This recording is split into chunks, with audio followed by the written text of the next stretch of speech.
Está entrando no ar mais uma edição do programa Corpo, Mente e Natureza. É um imenso prazer estar com vocês. Convido você a se inscrever no canal TV Integrativa Global e no canal Kennedy Costa Terapeuta. É importante ativar os sininhos para receber as notificações. Você pode curtir, comentar e compartilhar. Assim, mais pessoas terão acesso aos conteúdos e serão beneficiadas. Hoje teremos a terceira e última parte do tema Como Aprender Mais Estudando Menos. E na sequência, uma entrevista com Edson Dalpozo. Ele é filósofo, mestre em teologia bíblica, mestre em antropologia filosófica e terapeuta analógico. Fiquem conosco que voltaremos em instantes.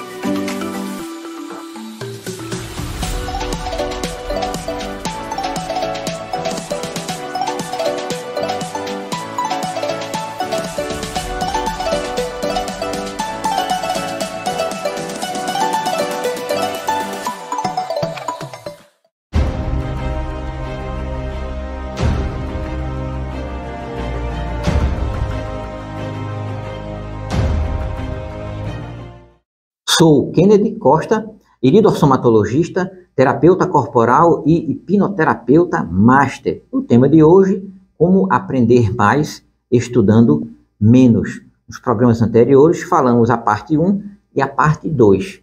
Hoje nós iremos encerrar esse assunto dando as dicas que nós prometemos para que vocês aprendam mais conteúdos utilizando menos tempo para isso.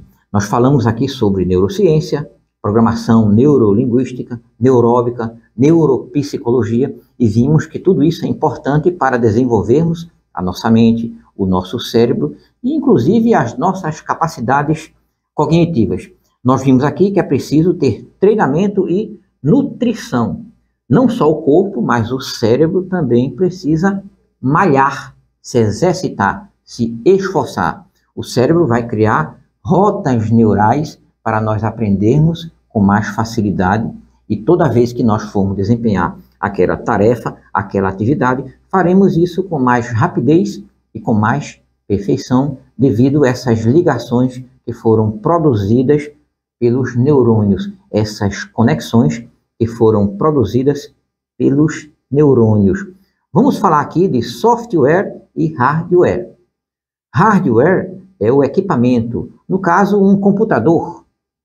O software são os programas. Você com um bom computador e com programas instalados nele que sejam adequados para realizar as tarefas, você conseguirá produzir muita coisa num tempo relativamente curto. Vamos dar um exemplo aqui rápido. Se você quer digitar textos, você vai abrir um programa de digitação, o Word, por exemplo. Se você quer calcular, é melhor você ir logo numa calculadora. Então, são programas adaptados para uma determinada tarefa. Você pode escrever usando uma calculadora? Sim, mas é muito limitado. Você pode calcular usando um programa de digitação? Sim, mas você também perde tempo. Então, para cada tipo de estudo, para cada tarefa que nós queremos desempenhar, é necessário um programa diferente. Isso para todo mundo e especialmente para você, estudante. Você não deve estudar ciência e geografia do jeito que estuda matemática ou química. Existe uma fórmula mais adequada para o seu cérebro conduzir o pensamento e o raciocínio para que você aprenda com mais facilidade. Então é importante isso, usar um programa adequado para desempenharmos bem as nossas tarefas.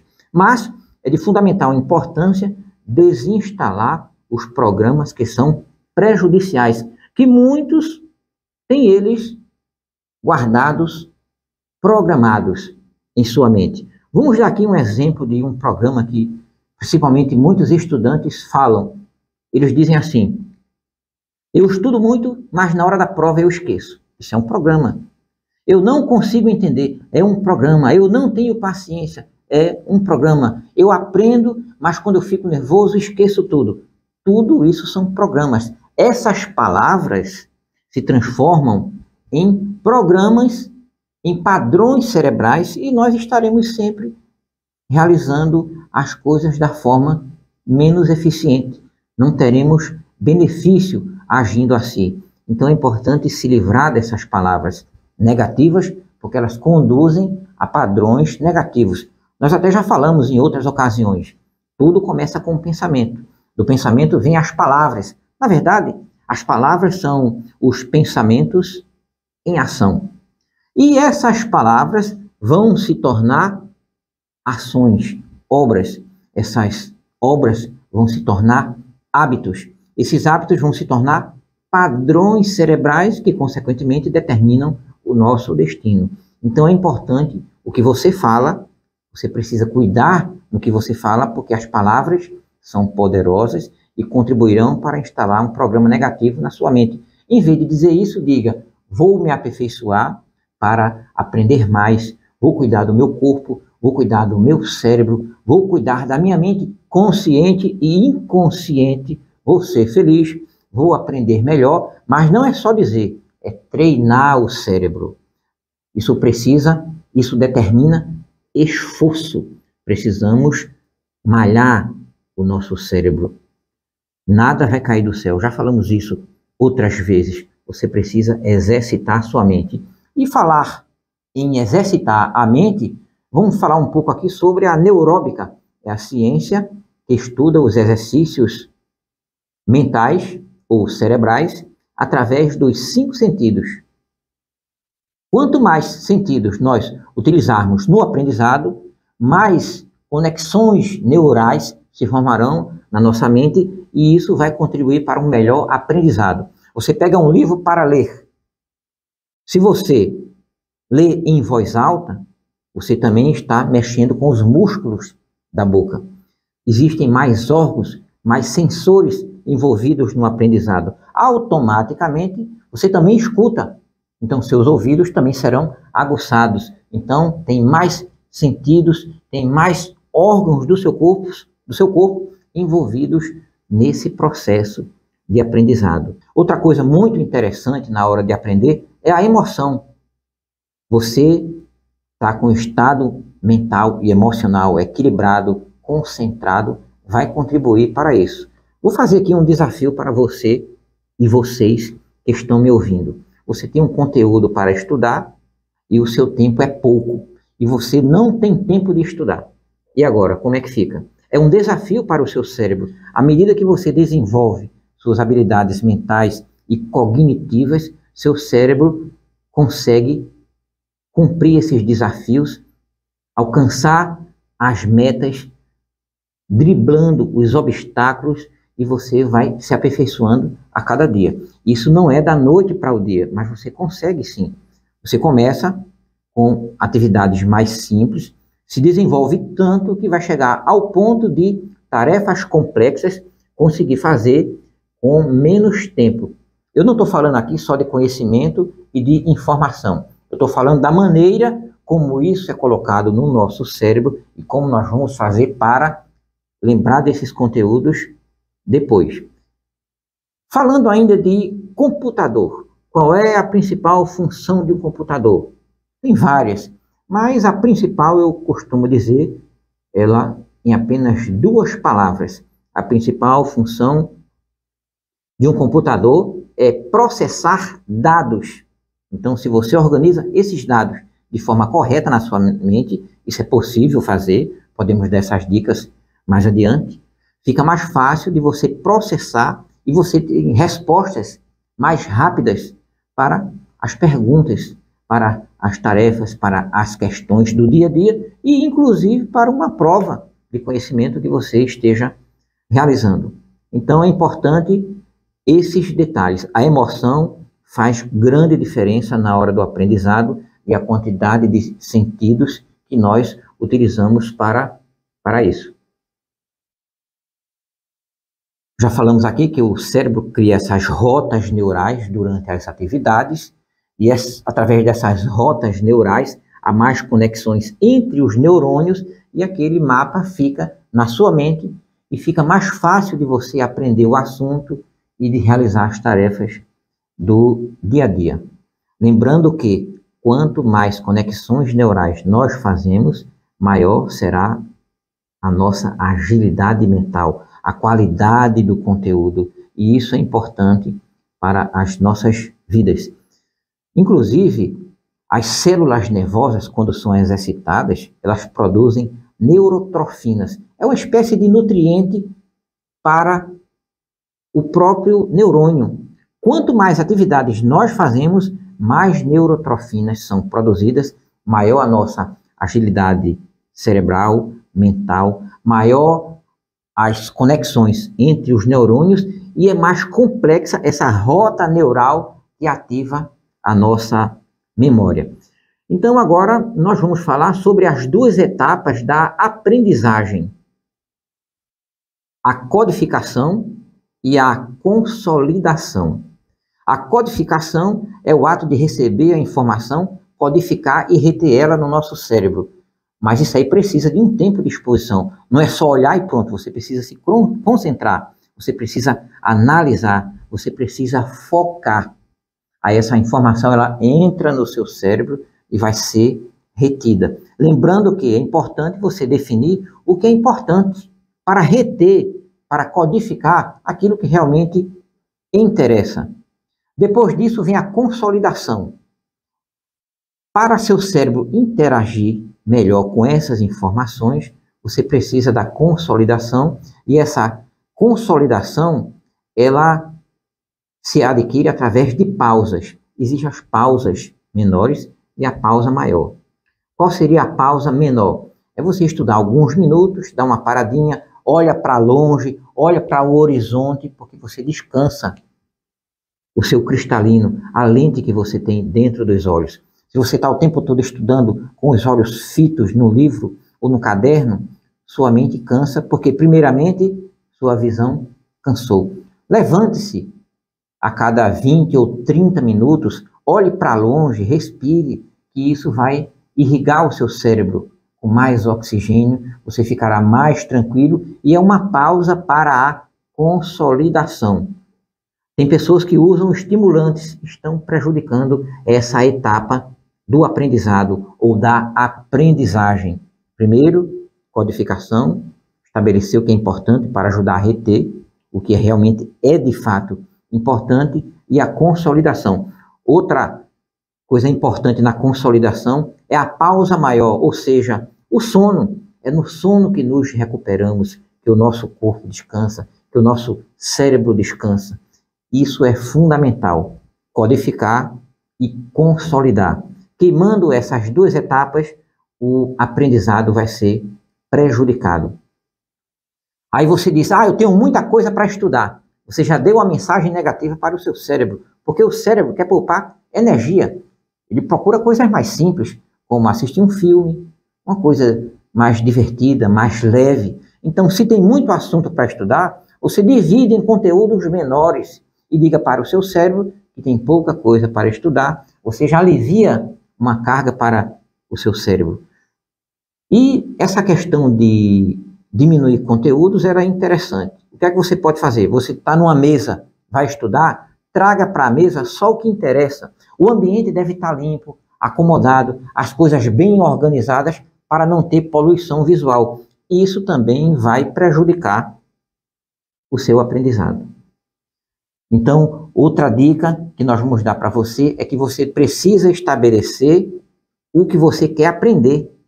Selecione o conteúdo. Para que tantos livros, tanta coisa, se para aquele momento você tem que diminuir a quantidade e sintetizar, definir, organizar o que você quer aprender. É uma dica número 1. Dica 2. Depois que você já aprendeu, faça um mapa mental. Organize como se fosse um índice. O conteúdo de um livro está no índice. Você pode fazer um índice daquele conteúdo, isso na sua mente, que vai ajudar a gravar o que você aprendeu. E você vai criando um desenho, uma teia, um mapa mental que facilita o aprendizado. Outra coisa interessante para cada um é conhecer os seus horários. Qual horário você produz mais quando está estudando.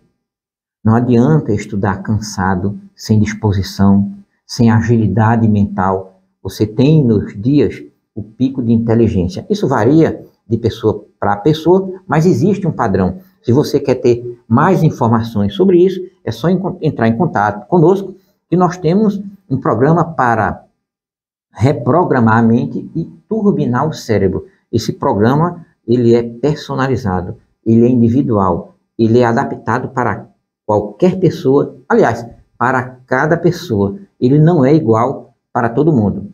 Se você curtiu esse assunto, se você gostou, compartilhe com seus amigos, com seus parentes, para que eles também tenham acesso a essas informações e sejam beneficiados. Então, temos muito mais dicas para você codificar e consolidar as informações, dinamizando o seu aprendizado e turbinando o seu cérebro.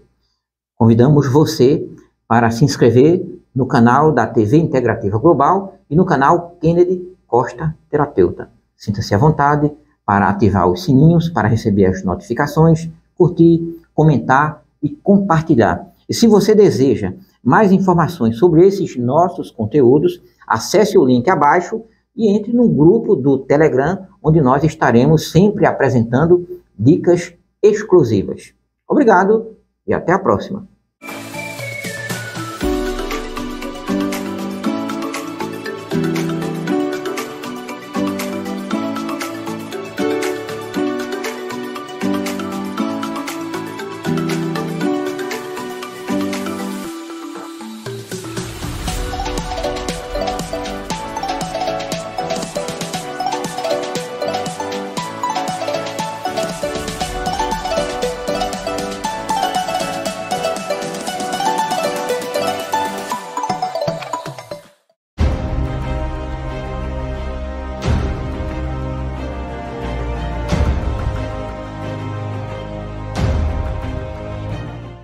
Olá, estamos curtindo o frio aqui na Serra Gaúcha, esse clima maravilhoso, especificamente na cidade de Farroupilha. E estou aqui com meu amigo Edson Dalpozo, que é filósofo, mestre em teologia bíblica e mestre em antropologia filosófica e também terapeuta analógico. Muito bem, Edson, como é que você começou esses seus trabalhos com a teologia bíblica? Mas veja só, Kennedy, eu quero saudar a todos quem está acompanhando. E eu iniciei saindo de casa para ir para o seminário. Eu fui para o seminário, fiz 7 anos dentro do seminário, então fiz toda a minha filosofia como seminarista e depois fiz um ano de estágio na Ilha do Marajó, lá em Belém do Pará, lá perto de vocês. Perto do Piauí. Exato. E de lá, depois, então, eu voltei, fiz ainda um ano de teologia e depois eu decidi sair do seminário, mas mas ficou em mim a questão do estudo, a questão do conhecimento, e daí eu decidi que eu ia querer estudar a Bíblia, porque dentro do seminário eu, pelo menos, tive alguns contatos de pessoas que me incentivaram muito para isso, e quando eu saí, eu disse, eu quero estudar isso. Não sabia bem porquê, mas sentia que era isso que eu queria. Uma semente foi plantada, né? Sim, foi plantada e eu depois, quando eu fui vendo na minha história, eu fui percebendo que isso foi principalmente da família. E eu tenho muito isso da minha mãe, por parte da minha mãe. Ela tinha uma bibliazinha pequena, e ela nos incentivava, queria que a gente lesse. E depois, professores, uma professora, uma irmã religiosa que me incentivou muito, e eu acho que isso ficou em mim, e depois eu quis estudar mais profundamente. Muito bem. E quanto tempo depois você começou mesmo com a teologia? Veja só, eu saí do seminário, depois foi um certo tempo, agora não lembro bem quanto tempo, acho que 2, 3 anos, Mas eu queria fazer teologia bíblica, então, só que para encontrar o lugar onde estudar não foi fácil, porque, por exemplo, a PUC, que era mais próxima ali de Porto Alegre, e eu morava em Viamão na época, a PUC me exigia que eu fizesse toda a teologia, e eu não tinha toda a teologia. Só que eu saí e eu disse, agora vou fazer teologia, aonde eu vou? E um dia um padre conhecido nosso veio lá em casa e ele disse, olha, pelos luteranos lá em São Leopoldo você consegue entrar pela filosofia. Aqui no Rio Grande do Sul? Sim, aqui no Rio Grande do Sul, em São Leopoldo. No fundo é uma das melhores faculdades de teologia bíblica, que de fato, foi um período muito interessante, mas muito difícil, porque como eu não tinha toda a base da teologia, eu senti muito, tive que buscar muita coisa para exatamente dar conta aquilo que eu estava fazendo. Porque é um estudo mais profundo, a teologia, né? Você Sim. vai entender a questão hermenêutica, o significado dos versículos, é bem profundo, né? Exato. E a aplicação prática disso também. Exato. Porque, veja só, Kennedy, quando eu fui estudar teologia, eu cheguei diante dos professores lá de São Leopoldo e me disseram, o que você vai estudar em teologia bíblica? Eu disse, eu quero estudar a Bíblia. Mas disseram, mas o que da Bíblia? Isso eu não sei, eu quero estudar. Tem tanta coisa na Bíblia. Exatamente, tanta coisa na Bíblia. Eu disse, pode estudar, por exemplo, as mulheres na Bíblia, pode estudar os pobres na Bíblia, pode estudar o olhar, a visão de Deus no Antigo Testamento. Ele disse, tem muita coisa que dá para estudar. Até a ciência médica pode ser estudada pela Bíblia. Exatamente. Tem várias passagens da Bíblia que falam sobre tratamentos naturais e efeitos curativos de doenças. Exato. Mas vamos prosseguindo aí com sua análise e sua demonstração. Então, veja só, quando eu tive que decidir do que eu ia, de fato, eu ia estudar, veja só, me veio um texto bíblico que nós trabalhamos muito na época que eu fui em Belém do Pará, na Ilha do Marajó. Então, nós íamos nas comunidades, nós tínhamos um texto que a gente refletia junto com a comunidade, e o padre, como eu era seminarista, ele queria que eu fizesse a reflexão. Então, foi um texto que eu depois, voltando, disse, mas então o que eu quero estudar? Eu disse, eu vou estudar isso aí. Só que daí ainda, então eu estudei o Evangelho de João no capítulo 17, que é o último texto do Evangelho de João. Depois entra toda a parte da crucificação e morte, mas o Evangelho de João 17 fecha o texto, como chamado, diríamos assim, o discurso sacerdotal, ou o fechamento do Evangelho de João na presença dos discípulos. Muito bem. Você não concluiu o seminário, mas continuou com a Bíblia na cabeça e no coração e com vontade de prosseguir Sim. com esse entendimento e também está transmitindo isso para as pessoas na sua prática diária. Então, já podemos falar sobre o seu segundo mestrado? Exato. Sinta-se à vontade. Então, veja só, depois, Kennedy, eu fui fazer, na época eu estava fazendo mestrado em teologia bíblica, eu estava trabalhando no hospital de Porto Alegre.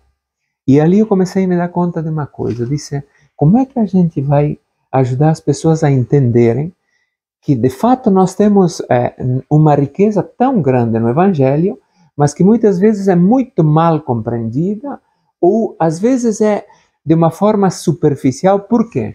Porque a gente tem praticamente uma compreensão da fé. Acredito, tenho fé, porque todos acreditam, porque eu acho que vale a pena, tem que acreditar em alguma coisa, senão a gente se sente muito sozinho.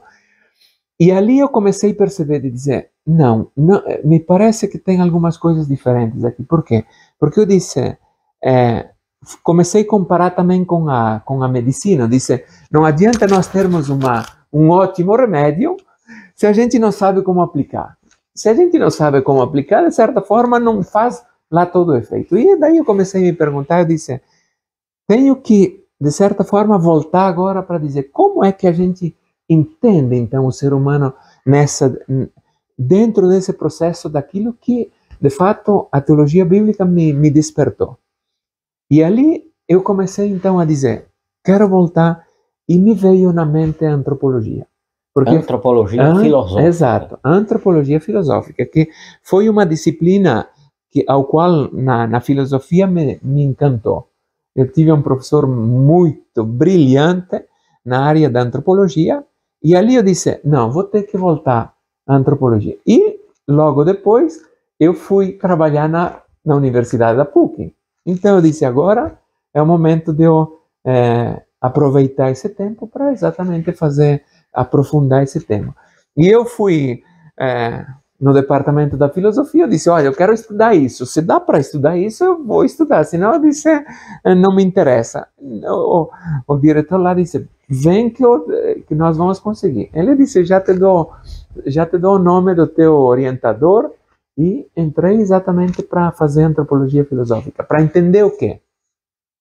Principalmente como nós entendemos essa dimensão do espírito. Porque a gente parece que entende bem fisicamente, mais ou menos emocionalmente, mas a gente entende pouco na questão do espírito. Então, esse foi o meu foco, de exatamente entender como nós nos compreendemos no sentido espiritual.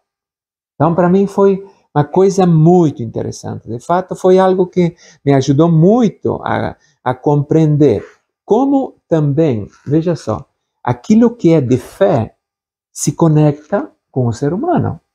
Porque senão a gente tem muitas ideias, coisas, mas como é que eu sinto que conecta isso? Então, para mim foi muito interessante. E hoje, naquilo que eu trabalho, eu tento também nas aulas, eu sou professor de teologia bíblica, trabalho com os freis da STEF, trabalho na área da teologia popular, com formação, nós trabalhamos com retiros, encontros, mas tento ajudar exatamente nesse processo de compreender, de experimentar, que isso eu acho que falta muito, sinto que falta, a gente percebe aonde vai com lideranças, com catequistas, a gente percebe que falta muito.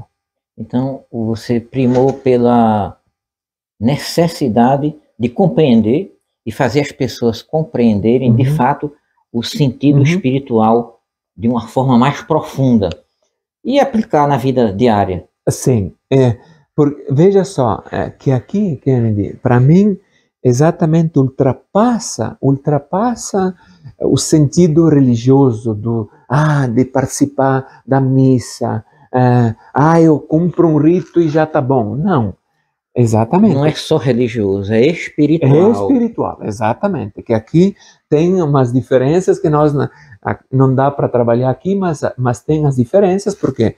Porque nós, seres humanos, somos espirituais por natureza. Depois, como eu conecto a minha espiritualidade, daí é outra coisa. Mas o espiritual é humano. Não é porque eu acredito, porque eu tenho fé, que eu sou espiritual. Não, o espiritual é porque é humano.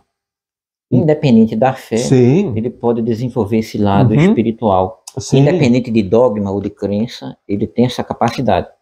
Só que aqui, veja só, Kennedy, que aqui, de certa forma, quando a gente vai no lado espiritual, eu acho que nós não conseguimos escapar do sentido religioso. Diria assim, das grandes religiões, de quem busca exatamente entender o ser humano profundo, tu vai te encontrar com elas. É porque a religião é uma forma de se congregar, exatamente, de encontrar pessoas que pensam da mesma forma, e isso fortalece aquele sentimento, aquela busca, exato, a fé, aumenta o fervor, exato, e etc. Exatamente.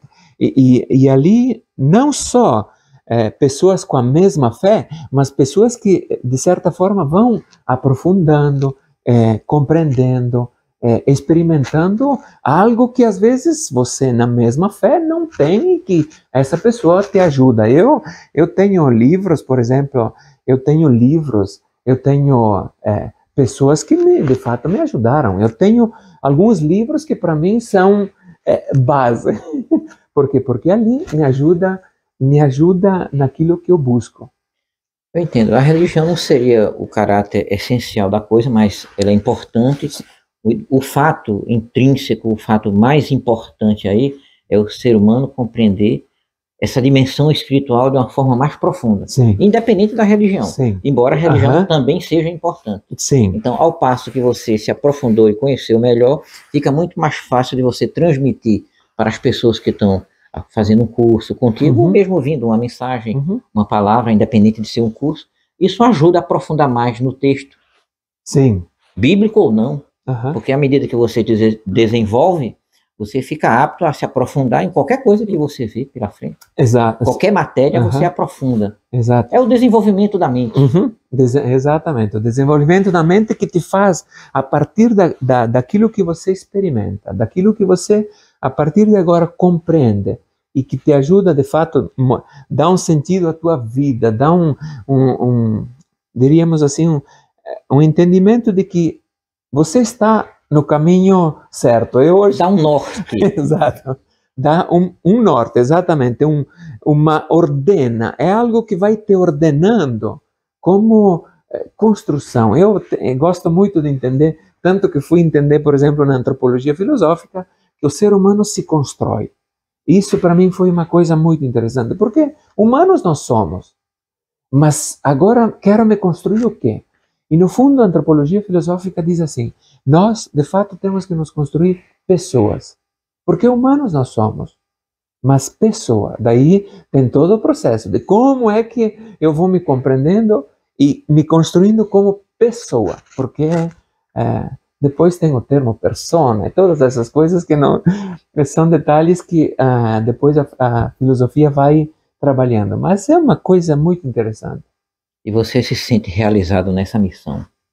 Sim, veja só, Kennedy, eu, de certa forma, quando eu saí do seminário, foi um momento muito difícil, porque eu não queria mais estar lá, mas eu queria aquilo que, de fato, me despertou. E, ao mesmo tempo, quando eu saí de lá, eu voltei de dizer, mas por que então eu saí de casa? Porque eu saí de casa porque, de certa forma, me estimulou a levar adiante algumas coisas, e eu disse, então isso fez exatamente com que eu firmasse de dizer, é isso que eu quero. Hoje, veja só, hoje eu não tenho mais dúvida do que eu quero. Muito bem. Eu tenho só que ir aperfeiçoando aquilo que eu hoje sinto que eu estou buscando. Então, não tenho aquelas dúvidas, o que eu vou fazer, como eu vou fazer, não tenho. Agora você está só se aprofundando e expandindo o conhecimento e levando, e o mais importante, não está ficando só para si, você está expandindo para as pessoas. Sim, esse é um desafio que também, vejam só que para mim é um desafio que eu não estou acostumado muito nessas apresentações mais abertas, mas é um desafio ao qual eu agora tenho que também ir aprendendo, porque é uma forma que também atinge a outras pessoas, outros lugares que a gente nem sabe, que nem sabe por onde vai, mas que é uma das formas também de levar o conhecimento, levar um pouco a experiência, levar aquilo que a gente estudou, que vale a pena e assim. Eu acho que é por aí. Muito bem, nós iremos fazer uma pausa e vocês que estão nos acompanhando, aguardem só alguns instantes e estaremos de volta. Até já.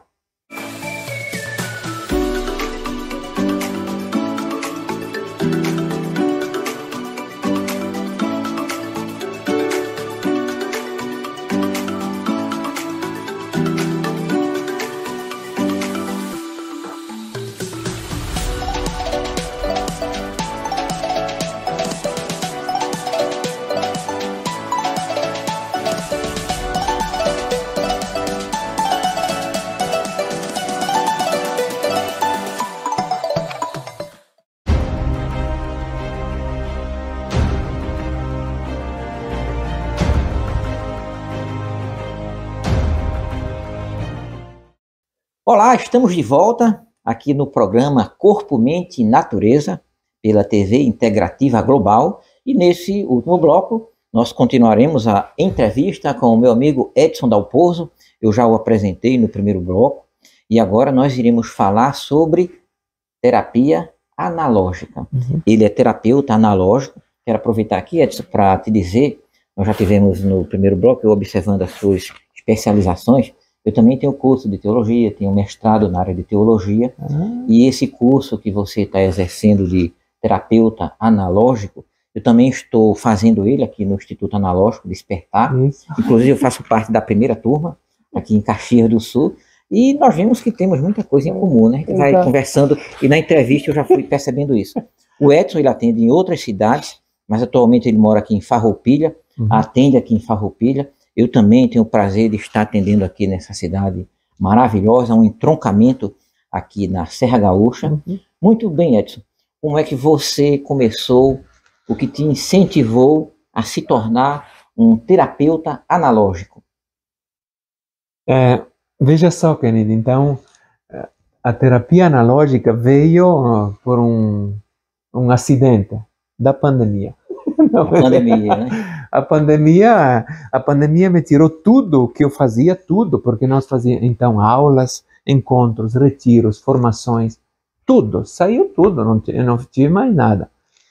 E, então, dentro disso, junto com meu irmão Ezequiel, que é o padre Ezequiel, que é mais conhecido do que eu, ele entrou em contato com o professor, foi atrás de algumas coisas e encontrou o professor Roberto, onde em 2020, na metade do ano, nós começamos o curso de terapia analógica. Mas veja, Kennedy, uma das coisas que para mim, de certa forma, me preocupavam e eu sentia uma certa necessidade de ajudar ou entender um pouco mais esse lado emocional. Por quê? Porque, veja só, quando eu também trabalhei, quando eu fui buscar teologia bíblica, depois eu fui encontrar a antropologia, eu comecei a me dar conta, porque na PUC, eu trabalhava no setor de pastoral da PUC, e lá eu comecei a me encontrava com jovens, me encontrava com funcionários, a gente se encontrava com professores, e eles vinham contar situações que a gente tinha que dizer, olha, tem que buscar um profissional, tem que encontrar alguém que possa te ajudar. A gente dá uma ideia, dá um palpite, dá uma certa orientação, mas não tem uma coisa mais. E eu comecei a sentir isso, que eu disse, eu gostaria muito, e até tanto que teve uma época que eu queria fazer psicologia. Só que depois disse, vou de novo agora numa faculdade. Não, disse, eu vou agora aprofundar aquilo que eu já tenho, porque é por aí. Então a pandemia veio e nos trouxe a terapia analógica.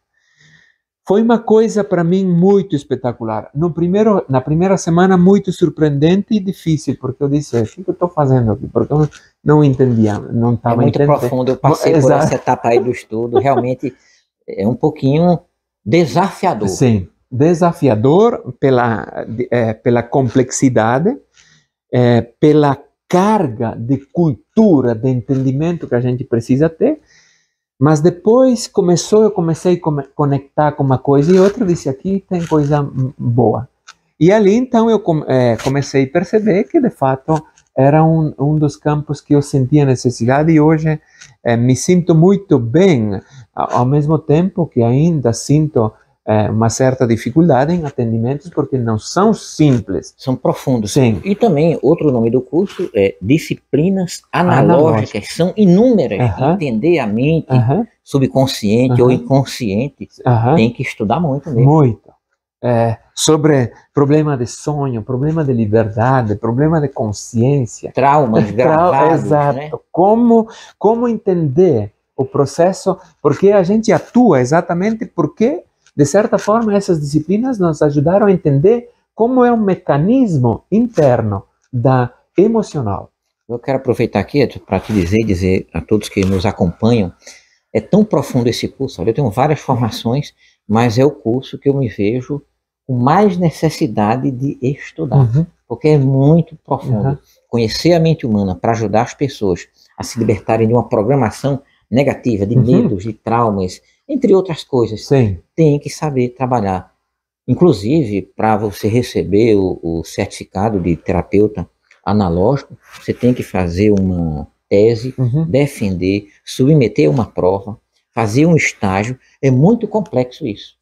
Sim, e veja só, Kennedy, então, para mim, como eu também estudei antropologia, fui na área da teologia bíblica, mais no lado espiritual, eu, de certa forma, comecei a entender e dizer, isso aqui vai exatamente conectar com aquilo que, de certa forma, em mim eu sentia que faltava.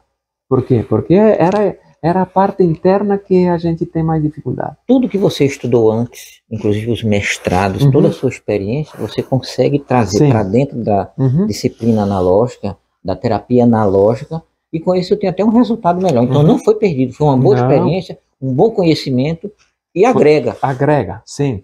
Tanto, Kennedy, que eu hoje percebo, e eu me perguntava muito, eu dizia, mas por quê? Por que a pessoa que acredita, que tem fé, que é religiosa, que reza, que vai à missa, por que ainda sofre tanto? E hoje a gente entende que, de fato, tem coisas dentro de nós que, se a gente não trabalha, aquilo que é espiritual não consegue atingir esses pontos que deveriam exatamente... Ali que eu penso que é a cura. Ali a gente se cura quando toca pontos que estão escondidos lá dentro, que às vezes a gente nem sabe. Lá dentro da mente. Dentro da mente, dentro da mente inconsciente. Lá Quanto mais você estuda, mais você entende, sente o efeito e consegue ajudar as pessoas. De fato, isso para mim foi uma coisa que agora despertou tanto que agora estou meio preocupado também, porque não consigo mais, veja só, não consigo mais, por exemplo, fazer uma leitura bíblica que não me venha a compreensão das disciplinas analógicas. Por quê? Um detalhe, só para depois não podemos avançar muito, mas um detalhe de entender que a mente interna vive e necessita de emoções que são binárias, onde não tem meio termo. Ou é positiva ou é negativa. Tanto que nas disciplinas analógicas a gente nem fala de emoções positivas ou negativas, porque o inconsciente não entende como positivo e negativo. Ele entende como emoção. E, de fato, penso que a teologia bíblica é exatamente, nós a compreendemos, tentamos compreender racional, mas o que Jesus quis nos colocar seria uma experiência interna, emocional e não racional. Sobre esse detalhe que você falou, é importante esse entendimento. A nossa mente inconsciente, ela se alimenta de emoções. Ela não está classificando como negativa ou positiva, mas nós é que temos que identificar isso com a nossa mente consciente, porque se as emoções que estão alimentando a nossa mente inconsciente são negativas, teremos muito prejuízo. Então, com a mente inconsciente, a gente identifica, e com a mente inconsciente, a gente procura programar no sentido diferente. Se eu tenho uma experiência negativa, na minha infância ou na minha adolescência, isso vai me influenciar a vida toda. E a terapia analógica, ela vai lá na raiz, para mudar essa programação, dar um novo significado a isso. Mas continua a emoção. O fator emocional é muito importante na vida, inclusive no aprendizado. Se você está estudando, se você envolver emoção no aprendizado, mais recursos do seu cérebro, você vai aprender mais. Então, alimente a sua mente, você que está me ouvindo. O Edson vai falar melhor sobre isso. Com aquilo que é interessante, com aquilo que é produtivo. Porque a mente, só repetindo aqui, a mente inconsciente se alimenta de emoções. Se você não for atrás de descobrir o que está alimentando sua mente interna, sua mente mais profunda, você não cresce não, vai sofrer sempre. Exatamente, vai sofrer e ao mesmo tempo gasta a sua energia exatamente naquilo que de fato a gente não quer. A gente não quer, só que o interno quer, porque ele vive exatamente isso, gera emoção, e a gente então gasta energia naquilo que a mente inconsciente quer, que é a emoção, e ele encontra então ali a emoção negativa. Existe um paradoxo nessa coisa, né? Por exemplo, às vezes a gente diz, a minha mente consciente diz uma coisa e a inconsciente diz outra. Ambas podem estar certas e ambas podem estar erradas. É isso que precisa também encontrar a definição certa. Porque nem tudo que está na nossa mente inconsciente está errado, tem muita coisa boa. E nem tudo que está na nossa consciente também está certo, tem muita coisa errada. Precisa encontrar o equilíbrio e saber realmente o que interessa mais. E o equilíbrio aqui é interessante porque não é um equilíbrio estático, é um equilíbrio que cria movimento. Por isso que emoções é movimento. É como se a gente aprendeu dentro das disciplinas analógicas que seria como uma balança que tem um movimento. Quer dizer, a gente fala de emoções, agora aqui teria que usar um termo de patos, que são as emoções boas, o desejo, a vontade, os sonhos, e a gente chama o outro lado, que não seria negativas, que a gente chama de reatividade, aquilo que está contra as emoções positivas. Então ali a gente cria a balança, o movimento que é exatamente aquilo que a gente chama emocional. Eu queria até aproveitar aqui o embalo só para comentar uma coisa. Nós não devemos estar em equilíbrio. Não. Porque o equilíbrio está parado. A gente tem que estar nisso aí, movimento. Em movimento. Sim, porque é emoção. Movimentos harmônicos, né, procurando equilibrar de uma forma mais, como você disse, não um equilíbrio estático. Não. Então vamos esquecer a palavra equilíbrio, temos que estar oscilando, porque nisso aí nós vamos aprendendo. Sim. Quem está em equilíbrio está parado, não progride. Tanto, Kennedy, que a gente percebe que, por exemplo, quem sofre depressão, ansiedade, traumas, medos, fobias, procura o recurso médico. O que faz o recurso médico? De certa forma, ele estabiliza para que a gente não tenha oscilações, estabiliza para que exatamente eu fique quase que, eu uso um termo assim, quase que água parada. A inércia. Exato, exatamente. Muito bem. Edson, você pode dar uma mensagem aqui final para as pessoas que estão nos acompanhando, englobando todas essas dicas? Mas olha, qual é a mensagem? A mensagem que eu daria é: nós somos seres de busca. Nós temos que buscar construir um ser humano melhor. E nós, construindo melhores, a gente melhora a nossa vida, melhora as condições de quem está próximo, melhora as condições da onde tu atua. Eu acredito que nós temos que, de fato, ser alguém que, diríamos assim, incansável na busca de quem nós somos como seres humanos. O que nós queremos construir? A gente avança tanto em tantas coisas, mas humanamente me parece que ainda precisamos avançar muito. Então, de fato, eu penso que a minha mensagem seria a busca de encontrar tanto no ser humano, tanto na espiritualidade, não deixar que qualquer coisa me sirva. Não. Temos que ser um pouco criteriosos, porque não é qualquer coisa que serve.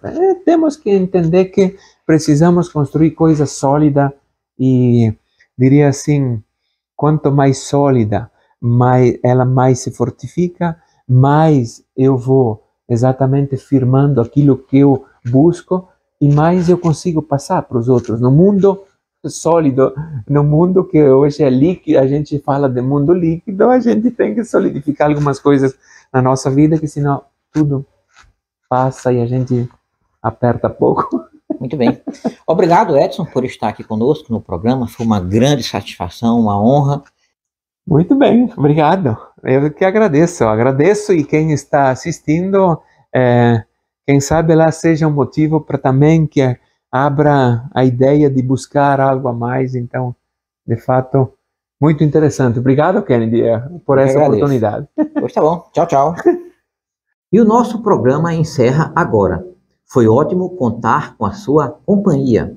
Agradecemos a todos que estiveram conosco, aos nossos colaboradores e ao nosso amigo, o terapeuta analógico Edson Dalpozo. Lembre-se de se inscrever no canal TV Integrativa Global e no canal Kennedy Costa Terapeuta. Para mais informações, acesse Kennedy Costa Terapeuta nas redes sociais. Te encontro no próximo programa Corpo, Mente e Natureza. Até lá!